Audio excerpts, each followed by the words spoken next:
ரசூலுல்லாஹ் சொன்னாங்க, ஒரு மனிதன் அவன் பாவத்தால அவன் ரிஸ்க் தடை செய்யப்படும். இன்ன ரஜுல லா யுஹ்ரமு ரிஸ்க பிதம்பி யுஸீபு. பார்வைக்கு ஒரு பார்வை, ஒரு பொம்பளைய பார்த்து ரசிக்கிறோம், அதால ஒரு சோதனை வரும். பார்வை பயங்கரமானது.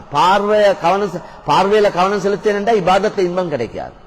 ரசூலுல்லாஹ் சொன்னாங்க, சஹீஹ் முஸ்லிம் ரிவாயத், இதோட நான் முடிச்சுக்கொள்றேன், எந்த ஒரு முஸ்லீம் ஒரு பெண்ணுடைய அழகை கண்டு பார்வையை தாழ்த்துறாரோ இல்ல அஹ்லஃபல்லாஹு லஹு இபாதத்தன் யஜிது ஹலாவதஹா, அந்த முஸ்லிமுக்கு அல்லாஹ்வுக்காக பார்வையை தாழ்த்தினதனால ஒரு வணக்கத்துல ருசியை கொடுக்காம அல்லாஹ் விட மாட்டான்.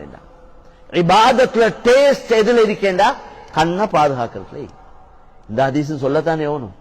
கஷ்டமான விஷயங்கள் இப்ப இருக்கிற நிலைமையில பொறுத்தவரை இருந்தாலும் எங்கட பாதுகாப்பு எங்களுக்கு தேவை. அதனால அல்லாஹ் எங்களை எல்லாருக்கும் கிருபை செய்யணும்.